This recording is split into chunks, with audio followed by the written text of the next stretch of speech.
Muito boa noite, meus amigos. Estamos então iniciando nossa transmissão aí com a Starship, sétimo voo, teste de voo integrado com o Super Rave no Starbase. Já tivemos uma mudança então no horário do lançamento, né? Estava programado para as 19 horas, foi alterado então para as 19h37. E aí vamos seguir então acompanhando, né, aí a transmissão de hoje então do sétimo voo integrado do Starship. Assim então iniciar a transmissão no loco lá, tivemos o sinal então do Starbase. Nós vamos então colocar para vocês o áudio local. Hoje tivemos então aí a New Green na madrugada de hoje, né, realizando o seu voo inaugural. Tivemos também a caminhada espacial pelo lado americano, na Estação Espacial Internacional, né? Terminou ainda há pouco, na parte da tarde.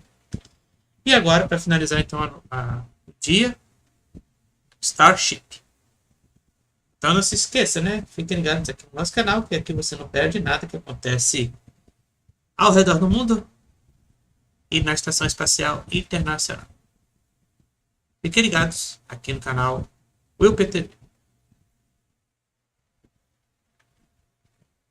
Vamos acompanhar então em instantes Starship.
Agora, pelo horário de Brasília, são 19 horas.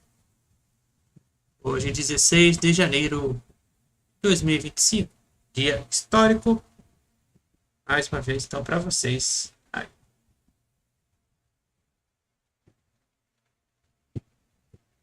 E lá vamos nós mais uma vez, né?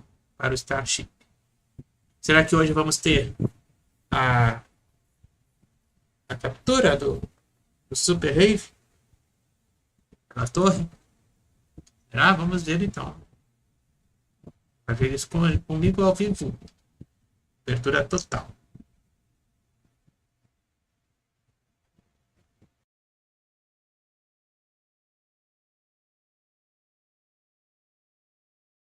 Sempre com as melhores imagens para vocês.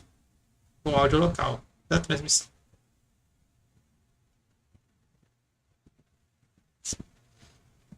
Estou aguardando então o sinal da Spacex. Direto do Starbase.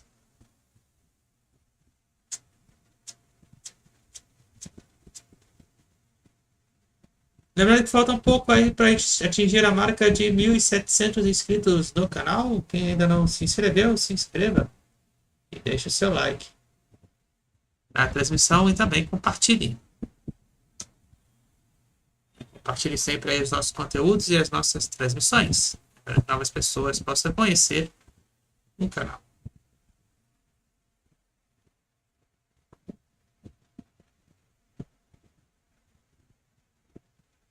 Aguardando então aí, portanto, já temos a abertura da nossa transmissão de hoje do Starship. Vamos acompanhar.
Good afternoon and welcome to the 7th flight test of Starship. It is currently 4:03 p.m. Central Time here at Starbase, Texas, and it is a beautiful and breezy afternoon for another flight around the world.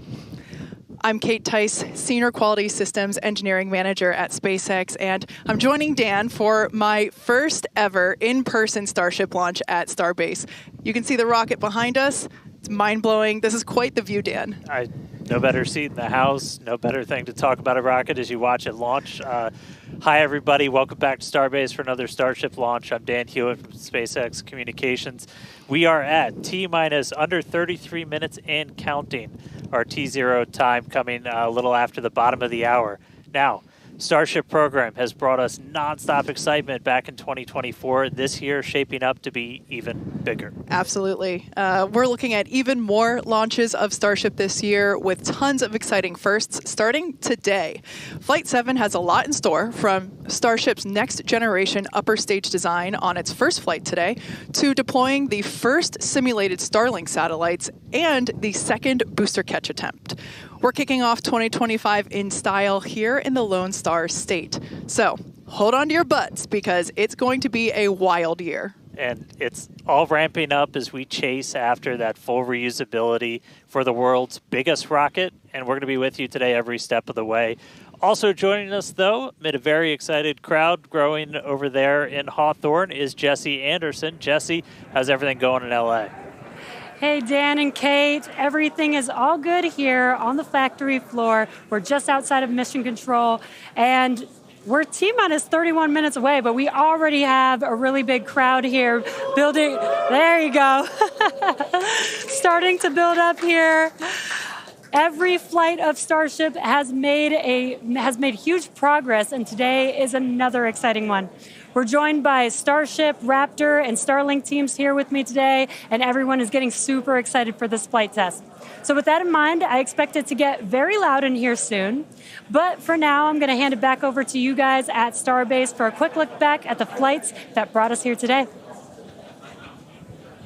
Hey, thanks, Jesse. Now, the more we fly safely, the faster we learn, the sooner we realize full and rapid reuse. The previous 6 flight tests proved we're on the right track. Each one of those tests provides a ton of invaluable data and, of course, some pretty great views along the way. Oh, yeah. Every one of those tests informed the upgrades that are debuting on today's flight test. And you know, we've all been watching this, following through the incredible testing campaign for every flight. And man, I can't wait for today as well as everything else we've got planned this year. Just a recap of what happened just before this flight test. Our most recent one was back in November 19th. That was Flight 6. It lifted off at 4 p.m. Central from Starbase, Texas, just a couple miles over our shoulders.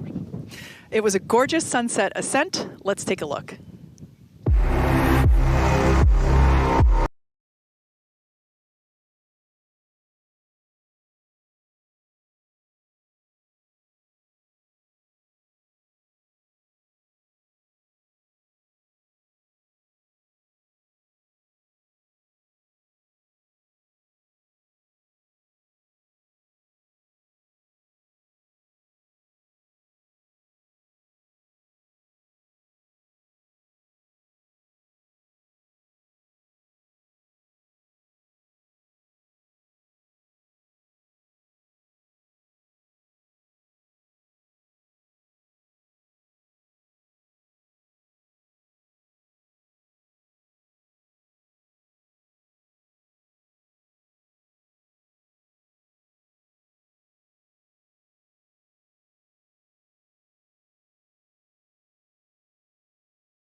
today's flight test is going to look pretty similar profile-wise to that last one, and honestly the last couple. So everything starts off, as always, with liftoff. The Super Heavy igniting those 33 Raptor engines. Super Heavy going to power us through that initial ascent, get Starship on its way to space before we get to the hot stage maneuver. Exactly. The ship will then ignite engines while it's still attached to the booster.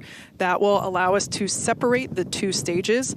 That booster will leave a few engines on for that flip and return back here to Starbase for a catch at the launch tower. And while booster catch is blowing our minds, ship keeps going all the way to space, gets into its suborbital trajectory. Got a couple on-orbit things. We're going to deploy our first test satellites, also going to relight a Raptor engine while in space. That all sets us up then for re-entry.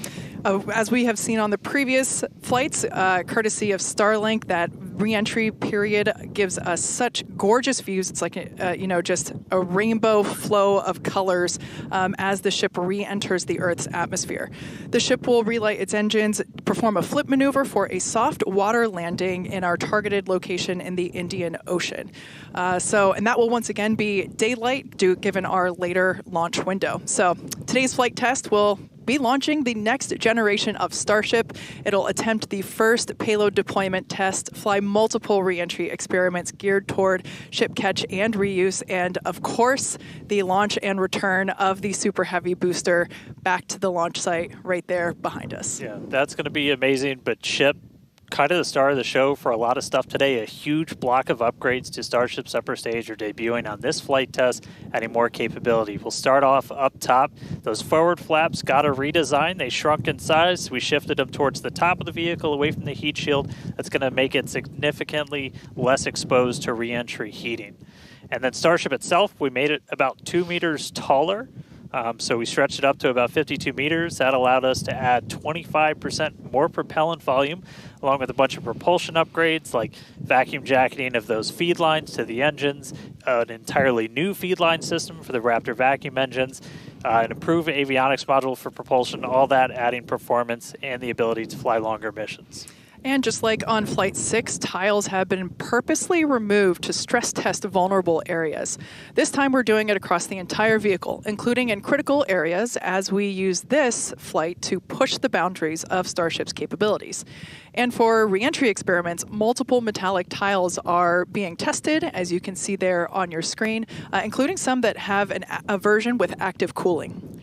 Then the vehicle's avionics, its brains, got a complete redesign. Some of the new things, we've got 4 of these upgraded Starlink terminals that combine Starlink, global navigation, and RF communications into a single unit.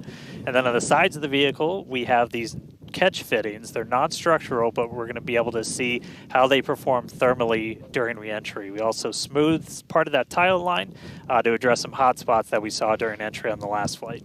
Now, the ship and the booster, they weren't the only thing to get some upgrades. On the ground side, several radar sensors will be tested on the tower catch arms as we experiment with additional ways to measure distance between the arms and the vehicle while we prepare for ship catch.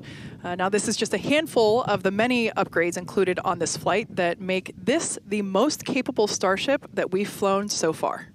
And then something really cool has me super excited. We're going to be deploying 10 Starlink simulators that are similar in size to our next generation Starlink satellites. With pretty unparalleled payload capacity and full reusability, Starship's going to be able to deploy our more advanced V3 Starlink satellites, which is going to help us continue to revolutionize global connectivity. Each of those Starlink V3 launches on Starship is going to add about 60 terabits per second of capacity to the Starlink network. And that alone is that's more than 20 times the capacity we're getting with every V2 Mini flight on a Falcon 9 right now. That just helps further Starlink's impact in the coming years as we expand access to high-speed internet all around the world and eventually beyond. And those Starlink simulators are going to be on the same suborbital trajectory as Starship, and they're expected to demise upon entry. Starship itself, its trajectory looks very similar to all of our last several flights, suborbital, splashdown targeted into the Indian Ocean, a couple hundred miles off the western coast of Australia. And then the other on-orbit thing we're doing is going to be relighting a single Raptor engine while in space. We knocked that out last time. V2 ship, new propellant system. Let's do it again on this one. Ship's going to be busy. Now, of course, we can't forget to add that today's super heavy booster is reflying flight-proven hardware for the first time. A Raptor engine that flew on the booster that was caught during Starship's 5th flight test. You can see it there on your screen. This flight-proven engine, we've got Raptor 314 there, hence why there's a piece of pie on this nozzle. Maybe we can get that image rotated so you can see it a little bit better. Yep, there we go. If you didn't already know, we like our jokes around here.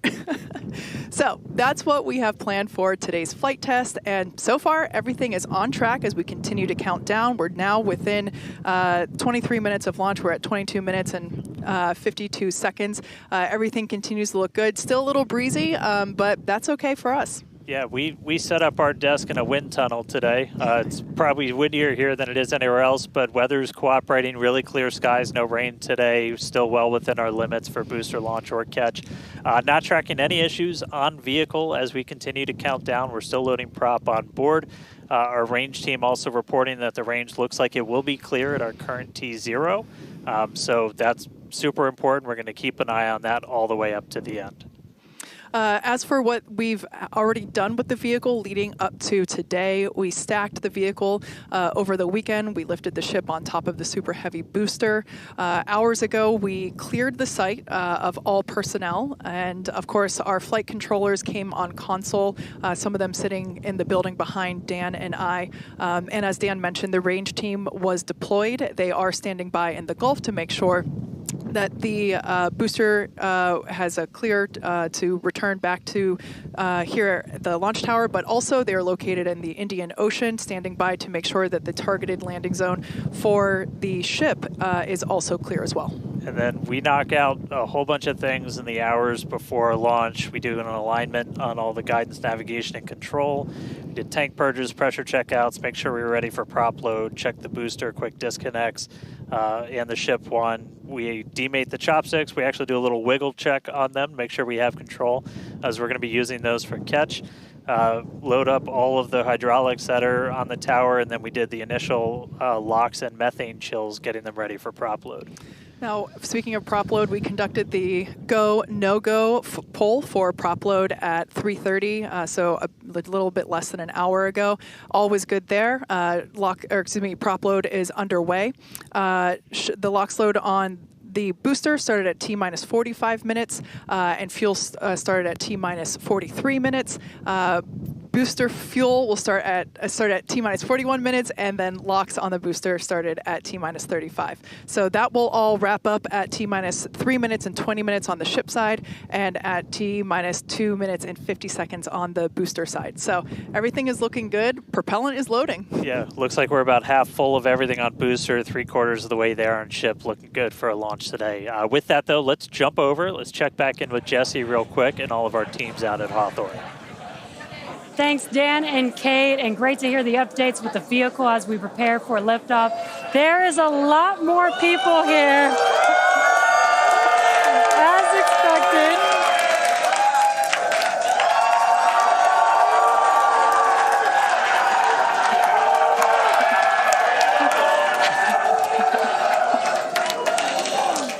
Love it.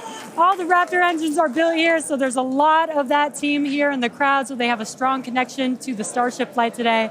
Every flight test gets us closer to a fully operational Starship, which gets us closer to our ultimate goal to make humanity a multiplanetary species. To establish cities on Mars, we're going to need high-cadence, low-cost flights for cargo and crew.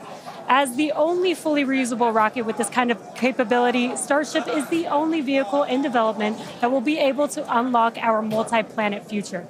Starship uses a first-of-its-kind on-orbit propellant transfer to refuel in orbit in preparation for these long trips.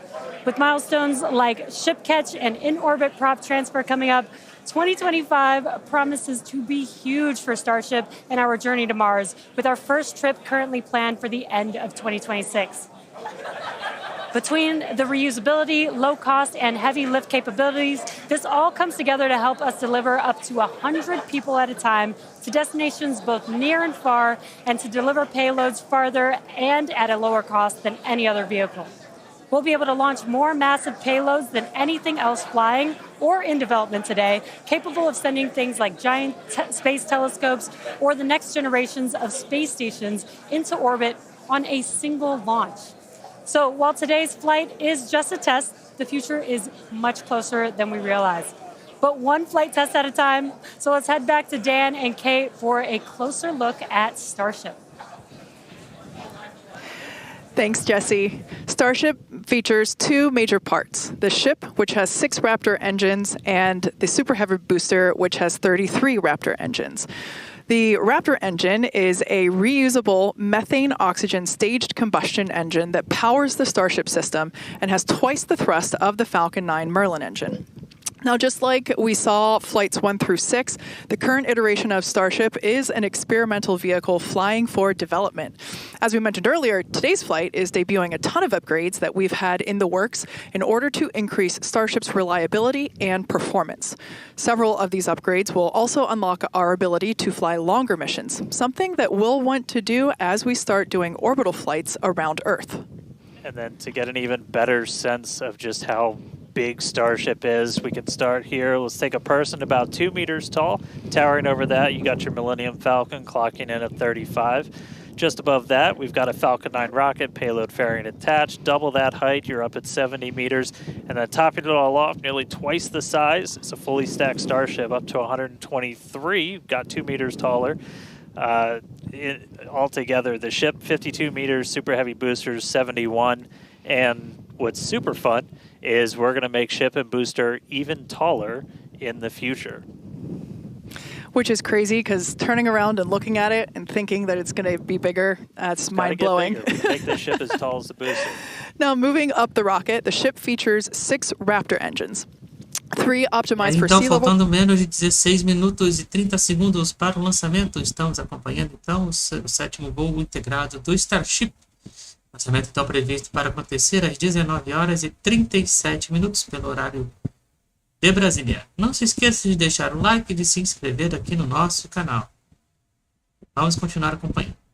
Last flight's ship, bumping it up from 1,200 metric tons to about 1,500 metric tons. It's a lot. The ship is designed for vertical takeoff and landing on any hard surface. Now, the ship is also outfitted with newly redesigned forward flaps that are used to aerodynamically control the vehicle's attitude during atmospheric flight and enable a precision landing. The new flaps are lighter and positioned more leeward or away from the heat shield. Now, to reach full reusability, the ship has to be able to survive re-entry not just one time, but multiple times. The ship's heat shield is essentially what does the job for that. We've been iterating on that every single flight, building towards that heat shield that requires no refurbishment between flights. Now, the heat shield is composed of thousands of hexagonal ceramic tiles. They're designed to insulate the vehicle during that atmospheric entry where temperatures ramp up to as high as about 2,600 degrees Fahrenheit. A rapidly reusable heat shield has never been flown in history, so continuously improving this, flying new experiments, those are all key focuses of all of our flight tests right now. And in between the first and second stages is our hot stage, which we saw in actions on flights 2 through 6. The hot staging maneuver is when the upper stage engines are ignited before the booster engines, before those booster engines are completely cut off. With hot staging, the rocket never stops accelerating during separation, so it's more efficient than traditional stage separation. One of the hallmarks of Starship flights are the incredible views that we get throughout flight, of course, courtesy of Starlink. Every day, we're working to expand the Starlink network both on Earth and in space. Here's Jesse with more. Fans of Starship may know that Starlink enables us to bring you lots of unprecedented views, both from space and here on Earth. In addition to the dozens of cameras on Starship itself, we also have mobile Starlink camera kits deployed in the Indian Ocean, connected to our aerial assets and all around Starbase, which all come together to help tell the incredible story of Starship, both on and off planet. Thanks to Starlink, Starship is capable of streaming more than 120 megabits of real-time, high-definition video and telemetry in every phase of flight, providing invaluable engineering data to help engineers rapidly iterate across all systems.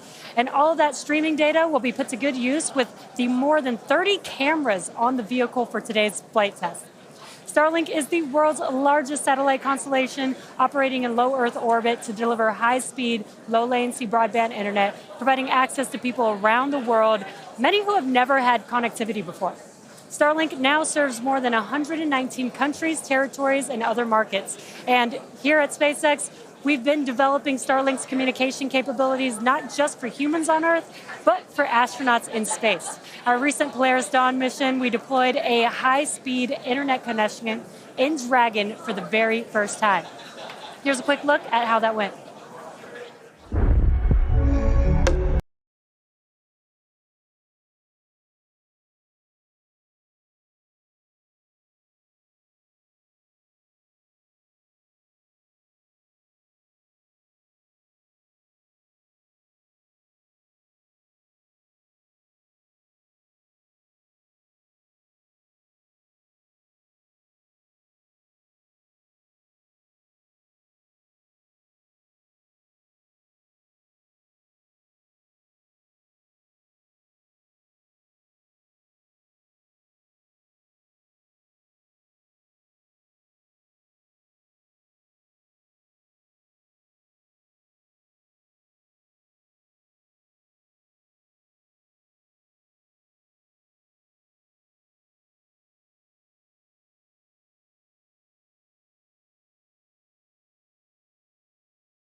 Connecting astronauts in space to providing high-speed internet to more than 4.6 million active customers here on Earth, the Starlink team is laser-focused on expanding coverage, increasing speeds, and lowering latency so that we can connect as many as possible around the world and beyond. Last year, we activated Starlink in 27 new markets and are now covering a global area home to 2.8 billion people, including those who live in some of the most remote places on Earth. To meet the growing global demand for high-speed internet, SpaceX opened a new 700,000 square foot factory in Bastrop, Texas, and introduced Starlink Mini as well as an upgraded version of the Starlink Standard Kit. The SpaceX team also achieved an unprecedented launch cadence, conducting 134 Falcon launches, with 89 dedicated to expanding the Starlink constellation. With each launch, Starlink adds more capacity to the constellation and continues to expand its coverage, connecting even more people in underserved and hardest to reach areas of the globe. Now, while our mission to connect the unconnected is far from complete, you can check out some of the Starlink team's highlights from 2024 and learn more about how our customers are furthering Starlink's impact around the world at starlink.com/stories. And a little bit closer to home, we do have a few updates for those impacted by the fires here in Southern California. So far, the Starlink team has provided about 1,350 free kits to fire departments and other disaster response organizations from down in Orange County all the way up to Malibu. That is in addition to applying free Starlink service for thousands of customers impacted by the fires all across the Los Angeles area. And just as critically, since enabling our direct-to-cell satellites with T-Mobile, more than 120,000 text messages have been sent, allowing those in impacted areas to reach loved ones, text 911, or receive emergency alerts. I've never been prouder to be an employee at SpaceX for moments like that where we can help the people and community around us. Make sure to follow @Starlink on X for updates as we continue to work with local response teams, and check out starlink.com/LA wildfires for more information on these efforts. But back to today's flight test, one of our objectives is to return the booster to the launch site where it will be caught by the tower as we did on flight test 5. So let's head back to Dan and Kate for a catch primer. Thanks, Jesse. We are now T-minus 8 minutes and 40 seconds until liftoff. Flight controllers on console there in the building just behind Dan and I. You can actually see the rocket in the distance at the pad 6 miles away. Our excitement is growing. I already am not sure if I'm going to be able to remain coherent after witnessing this, so looking forward to it. You'll be all right. You'll be all right. Just a quick status check. The ship fully loaded in its main tanks on LOX and fuel. We're going to load the header tanks, and booster is going to be closing out real soon as well.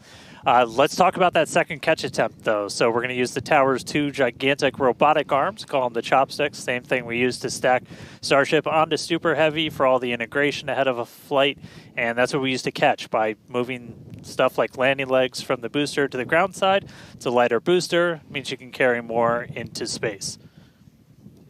Now, in a nominal operational scenario following liftoff and after the 2 stages separate in flight, Super Heavy will return to the launch site, reignite its engines to slow the vehicle down, and the tower's arms will catch the rocket booster.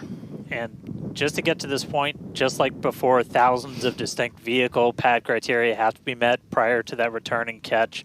We need healthy systems on the booster, healthy systems on the tower, and a manual command from our mission flight director for the day. If we don't send that command before the boost back burn ends, or if any of those automated checks kick us out, that's what happened on Flight 6, the Super Heavy booster will divert to an offshore trajectory, and it'll go out and do a landing burn and a soft splashdown in the Gulf of Mexico.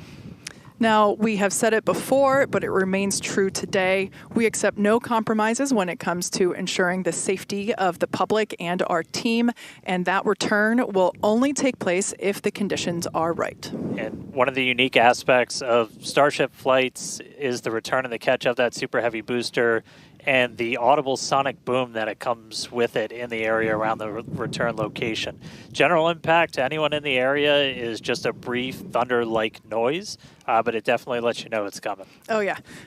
It's something our neighbors in Cape Canaveral, Florida and Vandenberg, California have become accustomed to over the years, and now we're bringing the boom to Boca. So here's a peek of what to expect.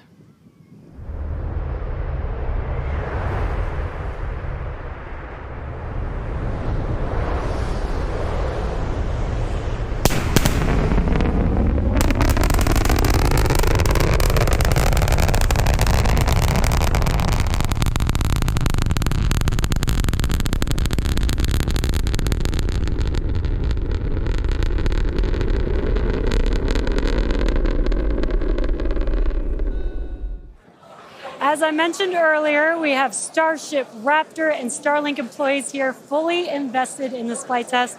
And of course, many other SpaceX employees also here across our site supporting their teammates. Every flight test has been pretty unique, and we're all very excited for another round of firsts, but I'm pretty sure the crowd is looking forward to potentially watching those chopsticks catch another booster. So let's see how excited they are today.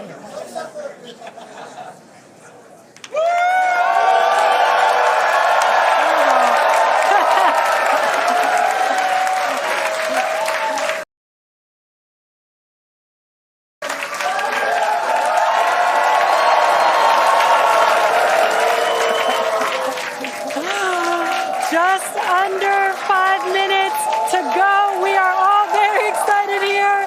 We're going to send it back to you at Starbase for the final minutes of the countdown. Kate and Dan. All right, thank you, Jesse. So if you just tuned in under 5 minutes ago, you picked the right time to do it. Just a quick status check. So we're almost fully loaded on the booster. We'll be fully loaded on the ship, fully loaded on the booster coming up soon. Our range team just reported that we're looking go in the range. That's super important. Great Our news. security guys, Mike, Kyle, Nick, the whole team out there in the elements, making sure everything's clear, doing a fantastic job. And we are coming up on 4 minutes and looking good for launch. Yeah, certainly exciting.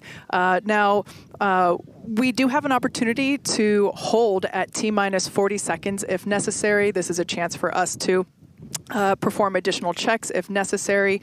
If we, need to repressurize some tanks, or if there's a wayward vessel in the range last minute, opportunity to clear it out. But everything currently looking good. Now, once we pass T-minus 40 seconds, a number of events will occur in rapid succession. The ground spin and ignition systems come up to flight pressure. The ship will go to internal power. After that, the quick disconnect, or QD arm lockout, is removed in preparation for retraction, which will happen shortly after T0. Once we pass T-minus 40 seconds, we do have the ability to recycle the count under certain conditions back to that T-minus 40 second mark and hold there to assess what happened and assess opportunity to proceed again to T0. Yep, we've used that T-minus 40 hold a couple of times. Boat's usually one of the items, but we aren't tracking anything right now that would cause us to hold there. We can hold there for several minutes. Main thing you're watching at is you set a clock because your temperatures will change and the fuel in the locks, everything pretty quickly. So you've got a couple of minutes that you can hang out and figure things out.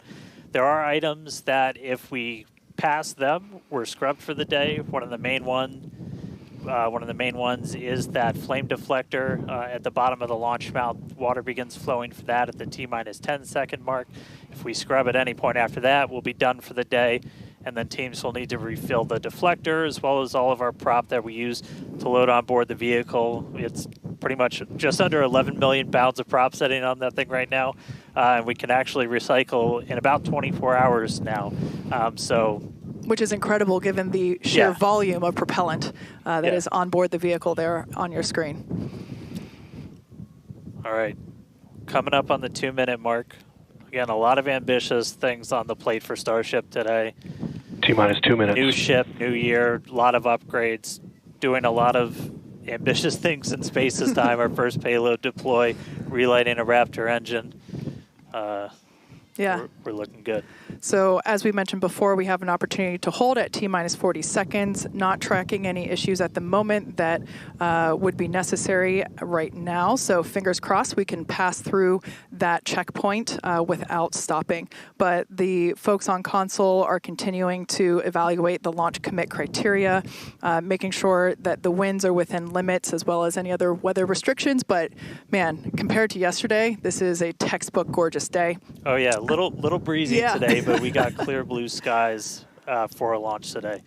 So at this point, all the prop has been loaded on the vehicle. We've closed everything out. We're doing our final thrust vector control, our steering for the engine checkouts. Once we hit the 30-second mark, we'll hear the flight director give the final go for launch. So we're under a minute. As we said, we're not expecting a hold at T-minus 40. But do not be shocked if that happens. It has happened in the past, and we can hang out there for a couple of minutes if we need to. If memory serves me right, we hold my breath for 4 seconds. Pass through prop load gate. All right, we passed right through that prop load gate. Hot diggity dog. All right, so we're going to let our flight director, Ty Huntington, take it away. Go for launch.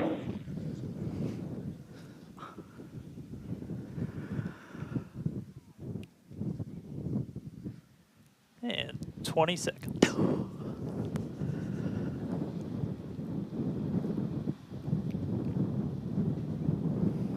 T-minus 10, 9, 8, 7, 6, 5, 4, 3, 2, 1.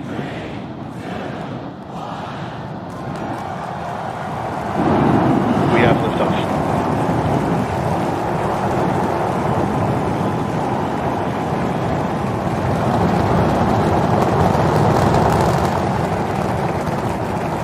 Vehicles pitching downrange.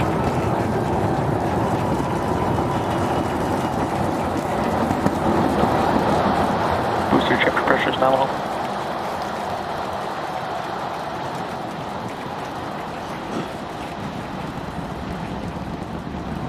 All right, we're more than 30 seconds into flight. Telemetry showing 33 out of 33 engines as it's pitching downrange. Booster, chip, avionics, power, and telemetry nominal. Hearing good call-outs on the ship and booster avionics. You just heard the rumble hitting us about 6 miles away. Watching Starship arc into just endless blue skies right now. Vehicle supersonic. More than a minute into flight, the vehicle's supersonic.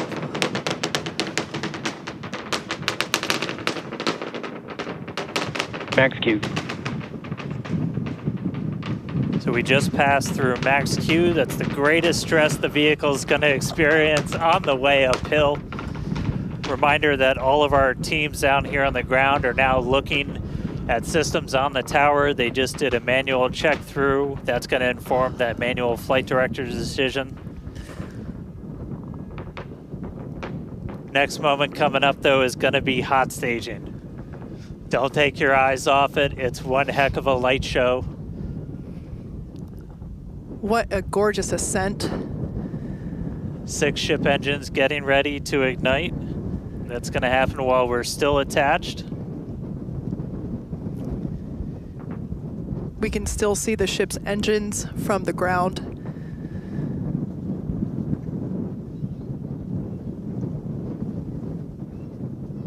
Got a little under 30 seconds away from that. We are hearing good call outs on the tower preparedness from the manual checks. Reminder though, we've still got automated checkouts on the booster and the ship itself. But as of right now, our manual checks and our manual commanding is looking go for a catch. Booster engine cut off. That is incredible news. We just heard the call out for booster engine Miko. cut off. Engine startup. Most engines cut off, down to those Stage middle separation. 3. Cruise back burn startup.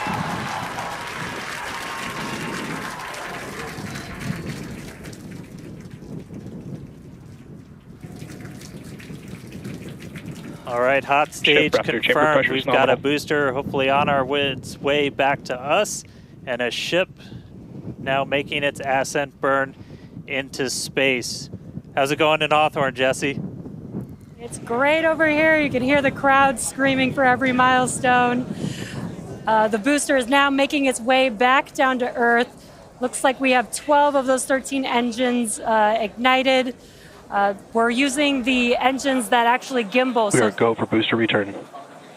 An excellent call out there. We are go for booster Ship return. avionics, power and telemetry nominal. There's a lot of criteria that needed to line up to ensure that we could have a Cruise safe back burn shutdown. booster catch, and it sounds like we got the go for that. And there you can see on your screen, we had we just jettisoned the hot stage, and there's a great, excellent view there of the hot stage floating away from the super heavy booster. Now we've shut down the engines for that boost back burn. That confirms boost back burn is now complete. That was the first of 2 burns required for the vehicle to make its way back down to Earth. And next coming up will be the landing burn. That's going to be 13 of those center engines igniting again. And that will then go down from 13 down to 3 engines just right before we touch down for that booster catch. Now, reminder, our stage 1 objectives are to have a controlled ascent, stage separation, as well as a controlled boost back burn and hot stage as well. So we're looking good for that so far. Some great views there from the ship of Earth. That looks incredible.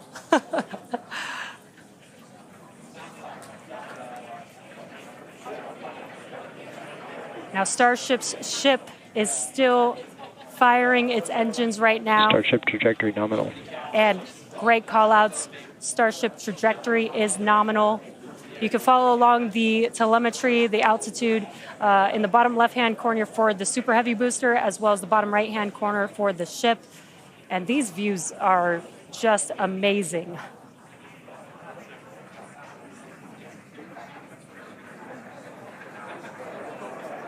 Again, the booster is currently making its way back to the tower today.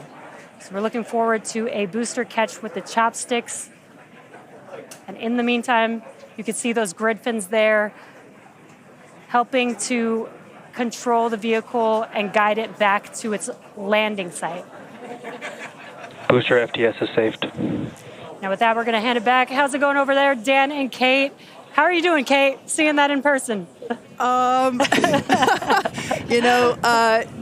had to take that entire segment because I couldn't talk. That was incredible. There it is. We can see the booster coming back in now through the plume. At least it looks that way to us. It's incredible that it basically returns. It looks like a speeding, just like Ship this chamber pressure silver nominal. flare coming back to the. Once again, we are standing by for attempting to catch the booster at the tower. This would be the second tower catch. Booster Landing burn. Seeing 13 engines. Booster now hovering as it aligns with the tower for catch. Booster coming in. Get Down ready to- for that boom, Kate. Down to 3 engines.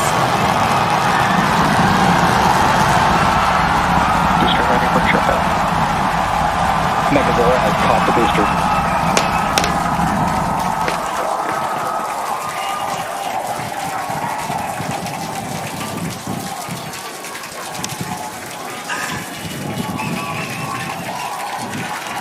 You heard it here. Megazilla has caught the booster.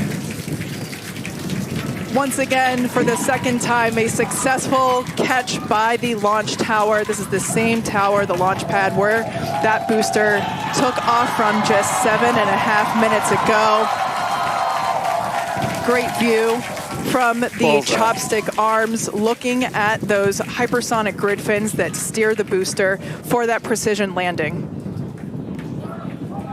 It And I almost mean, looks you like it's can- flapping its Yeah, wings. you can see just how small that catch fitting is too on something that's just so massive.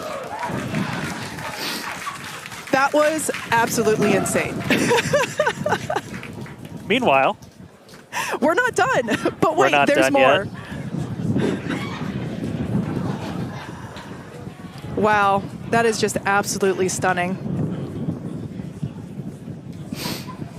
And this, of course, a gorgeous view there from the tower looking down at the top of the booster.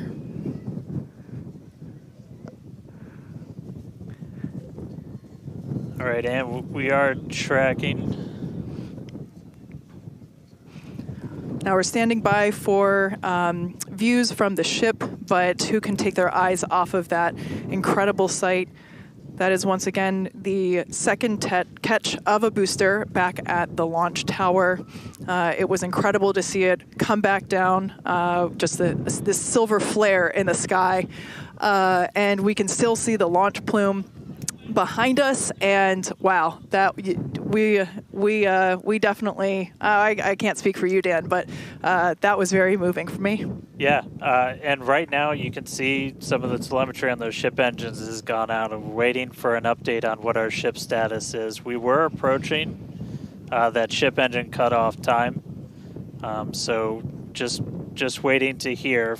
So obviously we've got booster back, booster on the launch tower in the chopstick arms, but we are waiting to get an update now on the ship.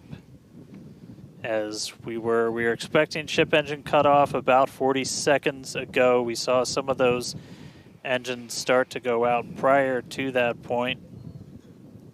And so right now we are just standing by to try and get the latest word on where we are with ships. So stick with us for just a couple of minutes as we wait to hear some updates. Now, if you just recently joined us, you might want to hit rewind and go back about 9-10 minutes ago to when Starship lifted off from the launch tower that you see there. We had a gorgeous ascent followed by a stage separation where the ship separated from the super heavy booster. The booster performed a flip maneuver and returned back to the Gulf Coast here. There you can see it on your screen. Obviously a successful catch back at the launch tower, which is something that we were all hoping to see and really couldn't ask for a more beautiful background with those blue skies and blue water there. As Dan said, we are standing by for an update on the ship that had ignited its engines and started making its way up to space. So standing by for more info on that. But wow, what an experience to see that take off and for that booster to come back.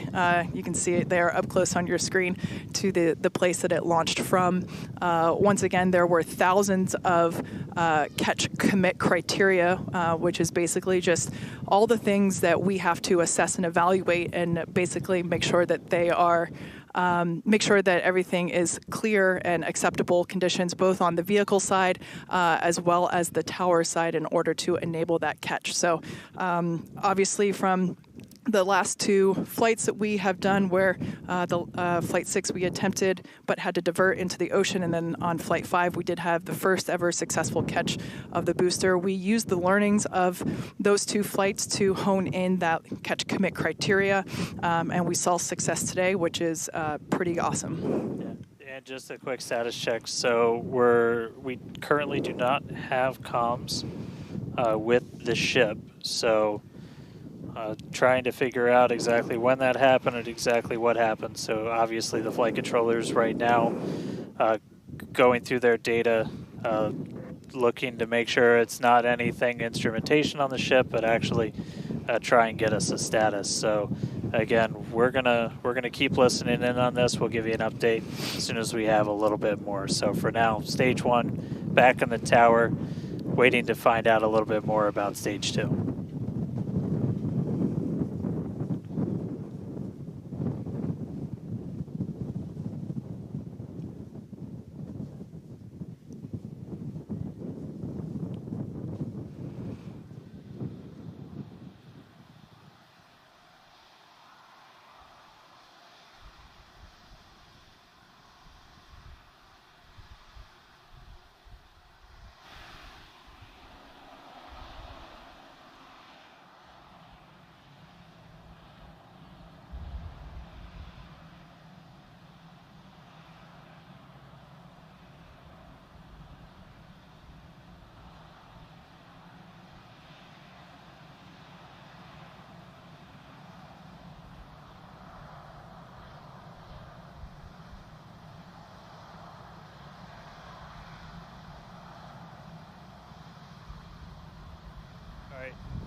So if you are just tuning in, we caught a booster, but we are still waiting to find out a little bit more on the ship. So it had successfully separated. We did that hot staging maneuver. We did see all 6 of ship's engines on the way uphill during its ascent. But as we were getting to the end of that ascent burn, we saw engines dropping out on telemetry, and we have since lost contact with the ship. So again, we're still listening in on the loops, trying to figure out how much we can get right now. But again, stick with us. We'll bring you updates as soon as we hear them. Really exciting. We were able to catch the booster today. Obviously, we want to get the ship all the way over to the Indian Ocean. May not be able to do that at this point, but we'll give you some updates as soon as we hear a little bit more about the ship. For those that didn't catch earlier, this was a new version of the ship. This was its debut flight. So a lot of learnings here for sure as we continue to tune in and listen in with the teams and try to gather more information to understand where we stand with the ship. But as Dan mentioned before, teams are trying to make sure that it's not an instrumentation error. We want to find out if it's, did we just lose communication or did something else happen with the ship? So teams are actively working, trying to figure out what we can find out, and we're continuing to listen in and find out more information to share as we can. But as we said before, and you can see it there on your screen, what a beautiful, beautiful sight to see another booster back at the launch tower. That was successfully caught just minutes ago after sending the ship off into space, and having seen it for the first time with my own eyeballs in person, it was pretty awesome. And yeah, the thunder-like sonic boom was really fun to experience. Yeah. So we are getting a little bit more. So we did lose all communications with the ship. So I mean, that is essentially telling us that we had an anomaly with that upper stage. So we're just coming up to the end of that ascent burn for the ship. when we stopped when we started to lose a couple of the engines, we saw those dropping out, and then we did lose telemetry from the ship, so that means we didn't have contact with it. So at this point, we are assuming that the ship has been lost. So this was a brand new vehicle, essentially. This was kind of an upgrade version. So with that, there's a lot of things you're upgrading, but there's a lot of things you're going to learn as all of those systems are now interacting with each other for the first time. But at this point, we did lose the upper stage of the ship. So again, we're gonna listen in and try and figure out a little bit more about what happened. And obviously, we'll do kind of a full breakdown once we get smarter ourselves in the coming hours and days as well. For sure. Now, for those that have recently tuned in, we're now a little over T plus 16 and a half minutes after liftoff.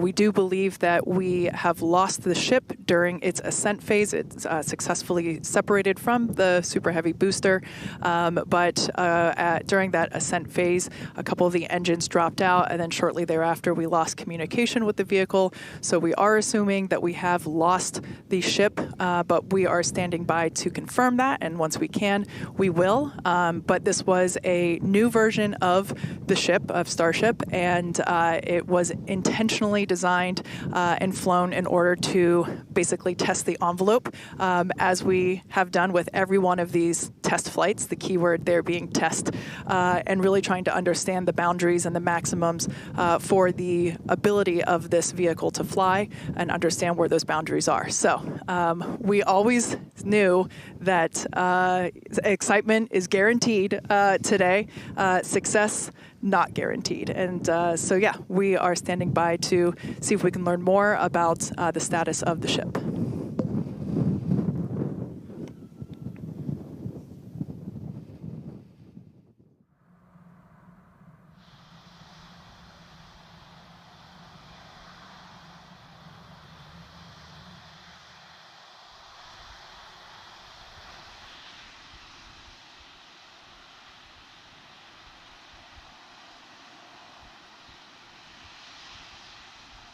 Então, pois bem, resumindo, o que aconteceu foi o seguinte, né?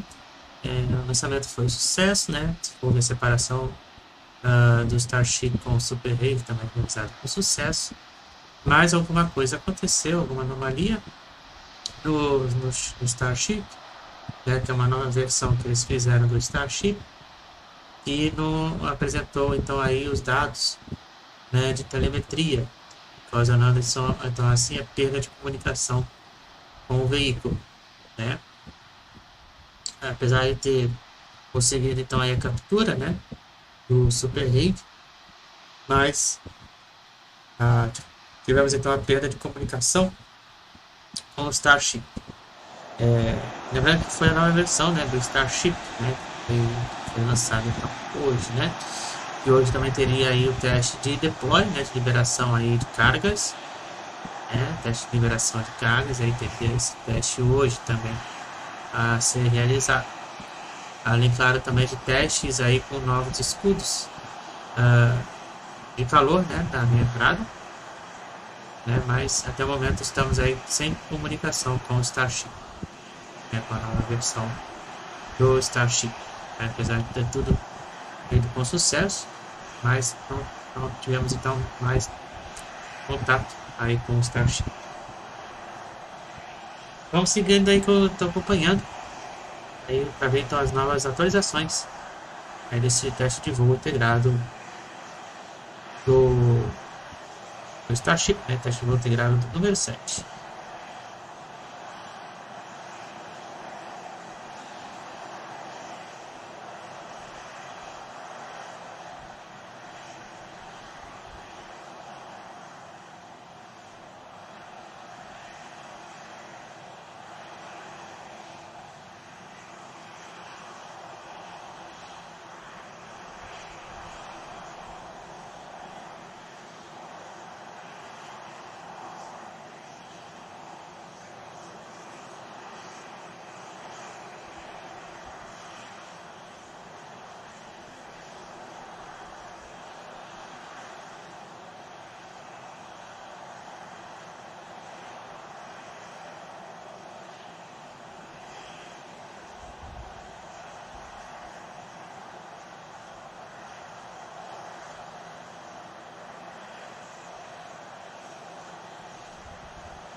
Agora então pelo horário de Brasília são 19 horas e 59 minutos do dia 16 de janeiro de 2025.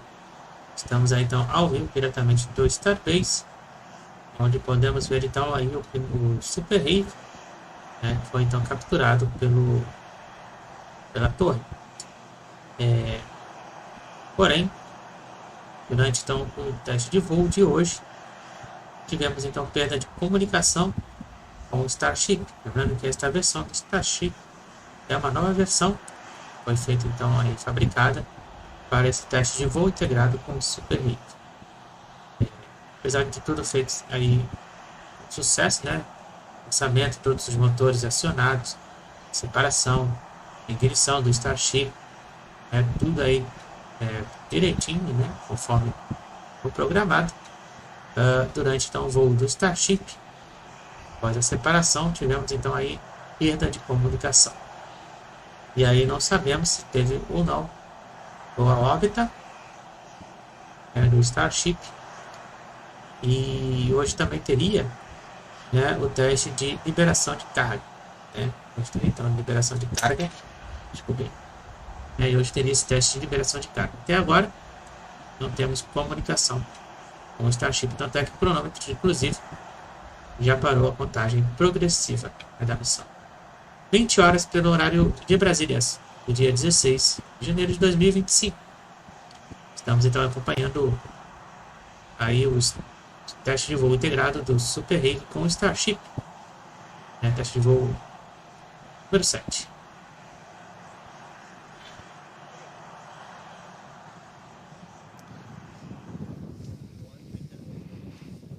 Thanks everyone for continuing to stick around as we were checking in on the status of the ship. At this point in time, we can confirm that we did lose the ship. However, Starship, the total vehicle, did have an on-time liftoff at 4:37 p.m. Central Time from the launch pad just behind us at Starbase, Texas. Gorgeous ascent and successful stage separation.